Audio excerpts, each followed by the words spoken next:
Bonjour, moi c'est Assia, je suis de Perpignan, je suis patiente soignante. Je viens là pour raconter mon histoire et comment j'ai atterri à l'ETP et les bienfaits de l'éducation thérapeutique. Donc moi j'étais soignante, je travaillais aux urgences de l'hôpital de Perpignan. Donc le samedi j'étais soignante et le dimanche j'étais soignée. J'ai pris une voiture de pleine face, donc j'ai subi un accident par un mec qui était à contresens. À partir de là, c'était un peu la descente aux enfers. J'ai été hospitalisée 3 mois en réanimation à Perpignan. Après, j'ai été envoyée dans un centre de rééducation pendant plus d'un an, 1 an et demi à peu près. J'ai subi à peu près une vingtaine d'opérations. Donc, je suis restée mobilisée un bon moment. Après, j'ai commencé par le fauteuil électrique. Puis, j'ai tout réappris à marcher, comme si j'étais un nouveau-né. Après tout ce temps de rééducation, au bout de 1 an et demi, on commençait à envisager le retour à domicile. Donc quand je suis sortie, je me suis rendu compte qu'en hospitalisation, on était accompagné, écouté, assisté, chouchouté. Et du coup, je me retrouve du jour au lendemain sortie à domicile où je pensais que j'étais une superwoman et que je reprends ma vie.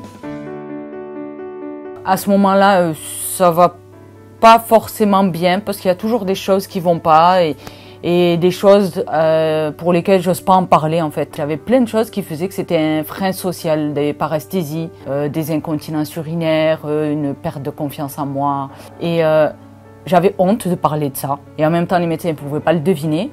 Et en 10 minutes de consultation, ça favorise pas du tout le fait de se livrer. Jusqu'au jour où je me paralyse de la jambe gauche.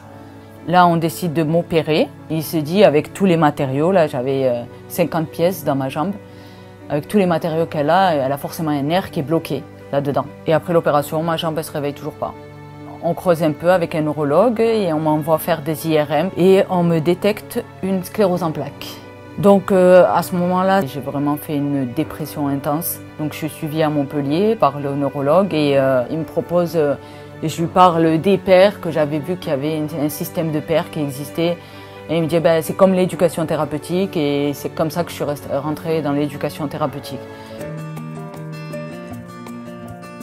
Donc il m'a envoyé vers un programme qui était adapté à mon profil, qui proposait des ateliers qui libéraient plus la parole. Donc des ateliers comme gestion du stress, la méditation,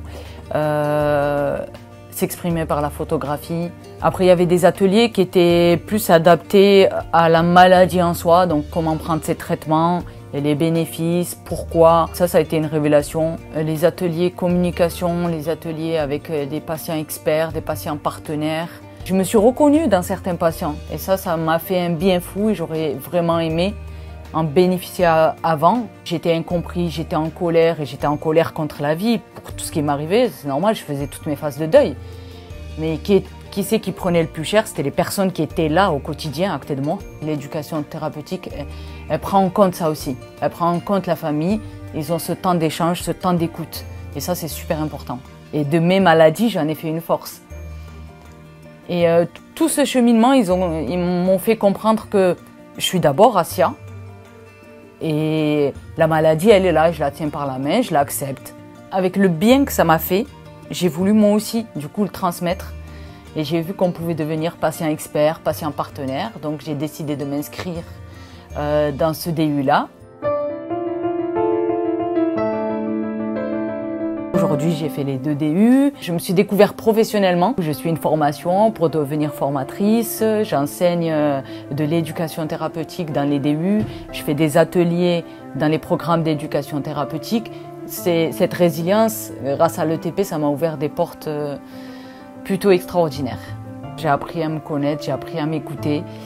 Et avant la maladie, avant l'accident, je ne m'écoutais pas. Je ne savais pas qui j'étais. Je ne me posais même pas la question est-ce qu'il fallait s'aimer ou pas. Je suivais le mood. Et si je devais refaire, c'est assez costaud de dire ça, mais si vraiment je devais refaire ma vie, je la referais pareil. Avec tout ce qui s'est passé.